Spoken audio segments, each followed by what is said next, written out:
Beautiful people, and welcome to New Phase Entertainment. Hey my people, this story now from fry pan to fire as commotion erupt at the synagogue church of all nations as TB Joshua's prophet and prophetess don't put up private jet for sale. Hey, they seize asset and even break into church vault, and this is the story where they reach us. Hey, my people, if you are yet to subscribe to our channel, we want you to kindly click on the red subscribe button below and as well as the notification bell beside it.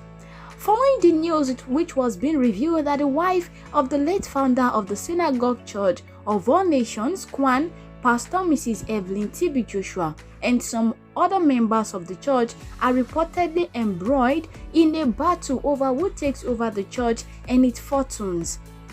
Already, some of his aides have allegedly put the SCOAN founder's private jet up for sale without due approval from Joshua's family and the church members.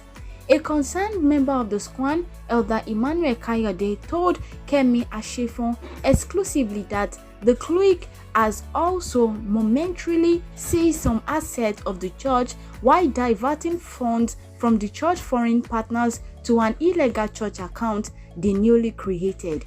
The church elder lamented the unfolding development of the SCOAN, blaming it on those he described as errant prophets, prophetess, disciples, and evangelists of the demised televangelist. He accused them of not healing the SCOAN's founders' money to let love lead them. In his words, he said, "Time are changing. Paradoxically, the prayer mountain of the Church of Agoda Egbe, designed only for prayers, became their residence.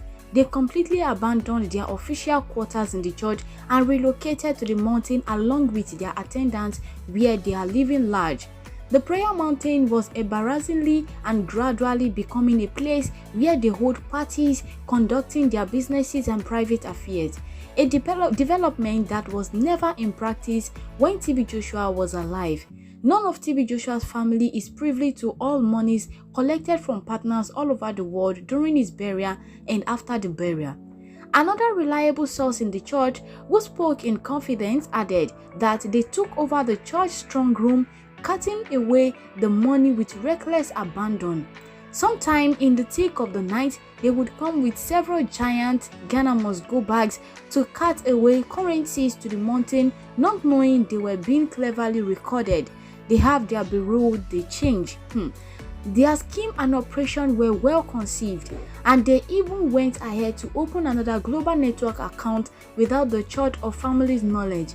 Available information shows many of them have become overnight millionaires within the last few months. Elder Kayode continued, "Their agenda is tall and total. All prophets TB Joshua's phone, which contains valuable contacts and information, including global partners, were withheld by them. After a lot of pressure from Mrs. Joshua and several well-meaning personalities who held several long hours of meetings with them, demanding for her husband's phones and allow sanity to reign, they eventually released the phone. But by the time they released them, they had wiped off everything in the phone so that she wouldn't have access to anything about them and partners as well. But before then, they had also transferred all the information to their private custody. They have been using the information to contact partners and securing funds without the knowledge of Mrs. Joshua or any authentic members of the church, beside a few of them on top of the discipleship. But something is more worrisome and shocking.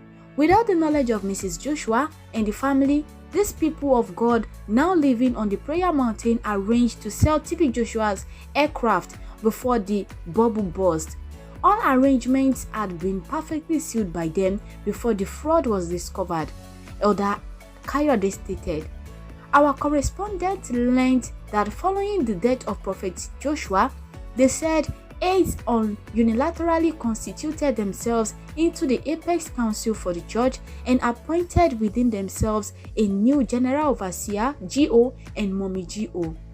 Far beyond this, they also established the governing council for the church, in which all positions are shared within themselves with no member of TB Joshua's family or any church member on board.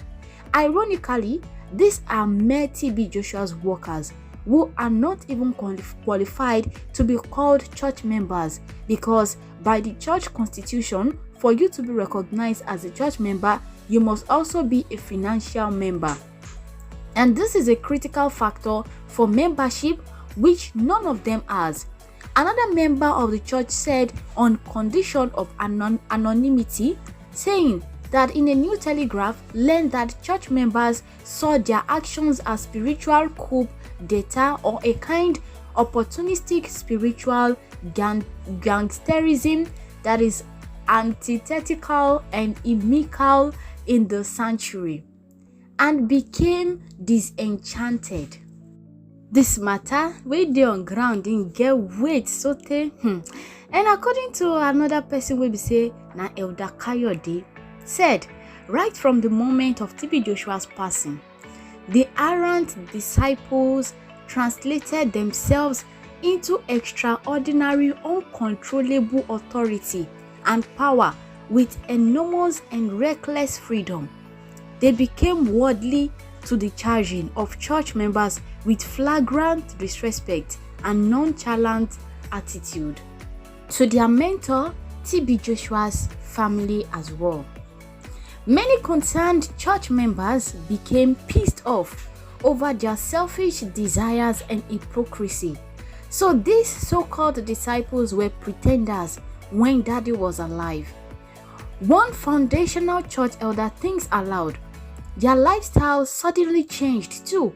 They took over all workers, sacked those they didn't trust, and brainwashed all others into total submission to their whims and caprice to such an extent that none of them would respect any instruction or request from Mrs. Joshua in flagrant dishonor and nonchalant attitude. It was a spectacle of the highest order. Another highly placed church worker told the correspondent that sequel to the development, members of the church decided that Mrs. Evelyn TB Joshua was forced to rise to the challenges of preserving and strengthening the good legacy left behind by her husband. Before the emergence of Evelyn Joshua as the leadership of the church, through replacing her husband as chairman board of trustees for the church by the court ruling, she and her children had been pushed aside as ordinary church members. She was completely put in the dark of all activities. If she sent for them, they would not come. An ordinary phone call to say hello became a big burden for them to do. This was all that was being said by the elder, in which he was concerned about the affairs of the SCOAN, the Synagogue Church of All Nations, at the recent happening as at now. Alright guys, don't forget to subscribe and as well click on the notification bell as well. Stay tuned and bye.